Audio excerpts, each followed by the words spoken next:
Hello दोस्तों, मैं चंदन कुमार दरोगा स्पेशल में आपका स्वागत है। पिछले दिनों बीएसएससी द्वारा सचिवालय सहायक का जो रिज़ल्ट है उसको प्रकाशित किया गया।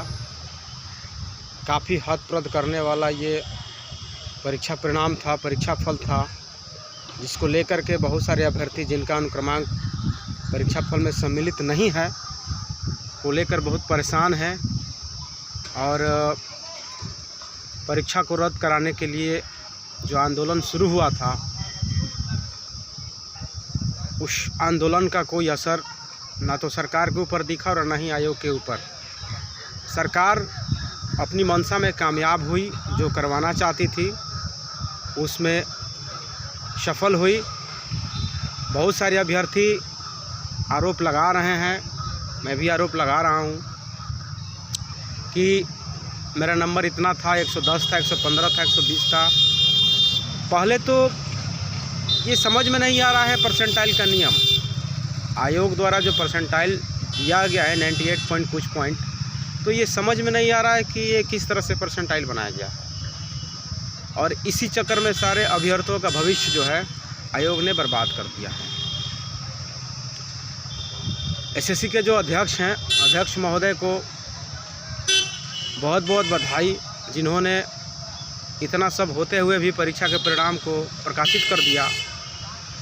तो इसमें हम ही लोग अभ्यर्थियों की ही कमी है कि परीक्षा के दौरान जो परीक्षा ली गई जिस विधि से, उस विधि से वहाँ से ले करके और परीक्षा के परिणाम तक इतना स्थिति जो संवेदनशील था, जो सड़कों पर अभ्यर्थियों को उस ठंड के महीने में, दिसंबर के महीने में, जनवरी के महीने में जिस तरह से आयोग द्वारा, पुलिस के द्वारा पिटवाया गया लाठी लाठी, और कितनी गहमा गहमी की स्थिति थी पूरे बिहार में।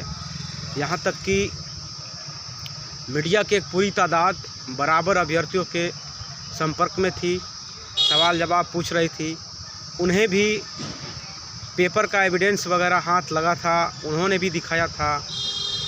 सरकार तक ये बात पहुंची थी, लेकिन सरकार ने सारी बातों को नदारद करके और किसी की बातों को नहीं सुना और वहीं किया जो करना चाहती थी। मतलब पुराना एक कहावत है, जिसकी लाठी उसकी भैंस, चाहे वो गलत हो या सही हो। सरकार सत्ता में है और सरकार जो चाहती वो कर रही है। हम लाख माथा पीट ले कि हमें पेपर नहीं मिला, हमें OMR पत्रक नहीं मिला, उसका 6 प्रति नहीं मिला, आयोग ने मॉडल आंसर नहीं सेट किया। हम कितना भी चिल्ला लें वो सुनने वाला नहीं है, क्योंकि मुझे लगता है कि पूरे भारत में किसी राज्य में इस तरह का परीक्षा का संचालन नहीं होता है और ना ही इस तरह की पारदर्शिता रखी जाती है। बिहार सरकार द्वारा, बिहार एसएससी के द्वारा जो पारदर्शिता रखी गई है, इसके लिए तो आयोग के सचिव को, अध्यक्ष को भारत रत्न मिलना चाहिए हमारे हिसाब से, क्योंकि उन्होंने बच्चों को पेपर भी नहीं दिया, OMR पत्रक भी नहीं दिया जो 6 प्रति है, मॉडल आंसर यहाँ तक कि वेबसाइट पर नहीं है, और ना ही किसी अभ्यर्थी का स्कोर कार्ड है। अब स्कोर कार्ड तक नहीं है और ना ही उनका कट ऑफ निर्धारित है। यहाँ तक ये भी नहीं क्लियर है कि कौन सा सवाल का वो जवाब सही रखे हुए हैं आयोग द्वारा, किस सवाल का आंसर गलत है। ऐसा तो नहीं है कि 150 के क्वेश्चन में उनका 2-4 सवाल का आंसर गलत नहीं होगा। जब बीपीएससी द्वारा 8-8, 10 क्वेश्चनों का आंसर गलत लगाया जाता है, फिर सुधार करने के लिए लड़कों से आपत्ति मांगा जाता है, तो एसएससी में सवाल गलत ना हो, सवाल का उत्तर गलत ना हो, ये तो संभव ही नहीं है। और एक बात और कि सरकार अभ्यर्थियों के लिए नहीं बनी है और ना ही अभ्यर्थियों की सुनेगी। ना ही किसी पक्ष के नेता ने, ना ही किसी विपक्ष के नेता ने अभ्यर्थियों की बात सुनी थी।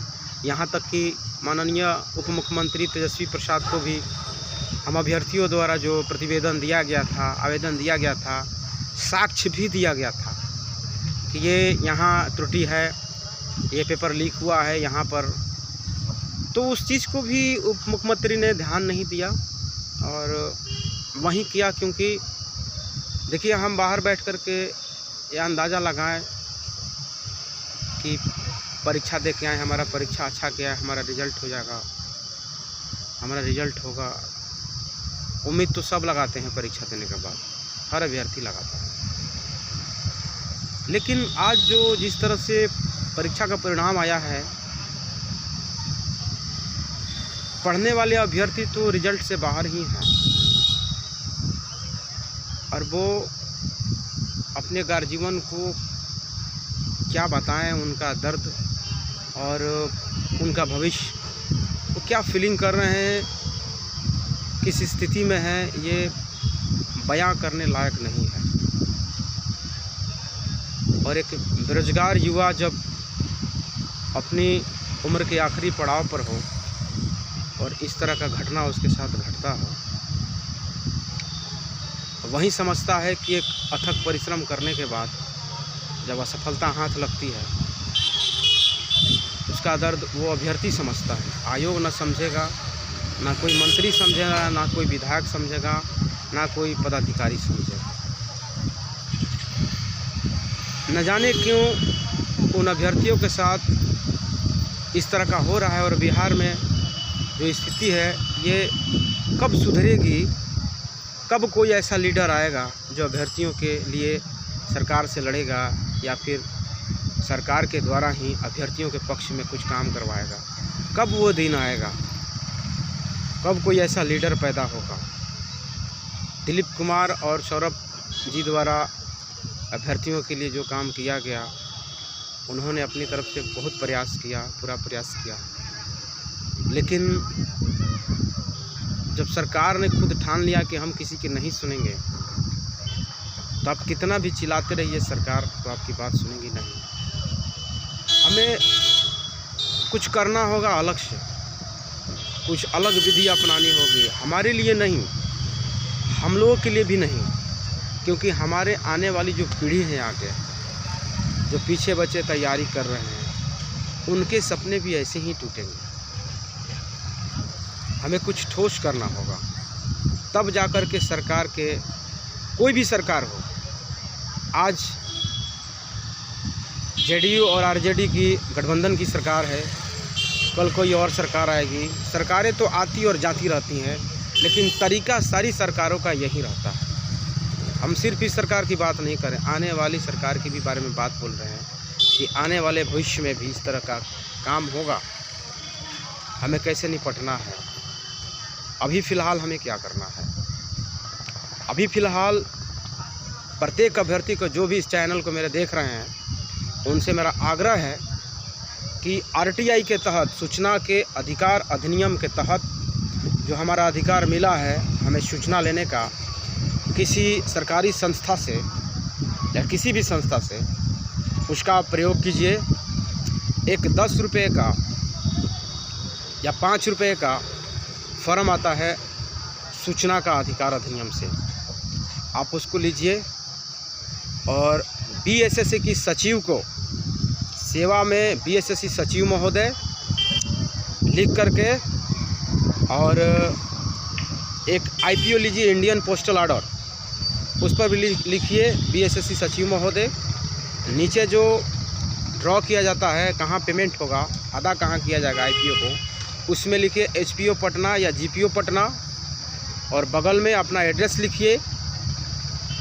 और आप सभी लोग, जो भी इस अभ्यर्थी को, जो भी इस चैनल को देख रहे हैं अभ्यर्थी, अपना OMR का छाया प्रति उसको मांगिए, और अपना प्रश्न पुस्तिका का छाया प्रति मांगिए, और अपना अर्जित अंक मांगिए। आयोग द्वारा आपको दिए जाने वाला अंक मांगिए, और आयोग द्वारा निर्धारित मॉडल आंसर मांगिए। और परीक्षा का फल जो आयोग द्वारा प्रकाशित किया गया है, उसने किस विधि से प्रकाशित किया है, वो विधि भी मांगिए। परसेंटाइल हो चाहे कोई भी चीज़ हो, वो विधि मांगिए। और प्रत्येक कैटेगरी वाइज कटअप सरकार से, सरकार के आयोग से मांगिए कि कैटेगरी वाइज आपने किस किस कैटेगरी में कैसे आपने रिजल्ट बनाया है, वो मांगिए। ये चारों पांचों चीज़ों को पहले आप साक्ष्य इकट्ठा कीजिए, उसके बाद न्यायपालिका का दरवाज़ा खटखटाना है। अभी हम लोग हार नहीं मानेंगे। बीएसएससी द्वारा जो भी परीक्षा फल परिणाम दिया गया है, उससे हम कतई संतुष्ट नहीं हैं। और हम इसके लिए लड़ाई लड़ेंगे। पहले आप अपने एविडेंस इकट्ठा कीजिए, पहले आयोग से अपना जो साक्ष्य है उसको मांगिए। आगे इससे संबंधित जो भी जानकारी होगी सचिवालय सहायक से संबंधित, मैं अपने चैनल के माध्यम से आप तक पहुंचाऊंगा। मित्रों, मन बहुत मायूस है और मन बहुत दुखित है। आप लोगों को अपने चैनल के माध्यम से हम एक चीज़ बताना चाहते हैं कि हार नहीं मानना है। जिस रोज़ हम हार गए, मन से हार गए, तो हमारी हार निश्चित है, लेकिन हार नहीं मानना है। कहा जाता है कि मन के हारे हार है, मन के जीते जीत है। इसलिए हार नहीं मानना, हमें अभी थकना नहीं है, हमें आयोग के खिलाफ लड़ना है। हम कोर्ट के माध्यम से लड़ेंगे, लेकिन इस बीएसएससी सीजीएल का जो जिस तरह से सरकार ने परीक्षा करवाया और जिस तरह से परीक्षा फल इतना होते हुए भी प्रकाशित कर दिया, उसका परिणाम सरकार को भुगतना होगा, आयोग को भुगतना होगा। इसमें संलिप्त जो भी पदाधिकारी हैं उनको न्यायपालिका के द्वारा हम लोग जो भी हो, सज़ा हो, जुर्माना हो, कोर्ट के माध्यम से कानूनी तरीके से किया जाएगा। पहले आप लोग अपना जो भी एविडेंस है आयोग से सूचना के अधिकार अधिनियम के तहत आप मांगिए बीएसएससी से। उसके बाद आगे क्या कार्रवाई होगा वो मैं भी अपने चैनल के माध्यम से आप लोग तक ज़रूर पहुंचाऊंगा। तब तक के लिए दोस्तों, जय हिंद, जय भारत।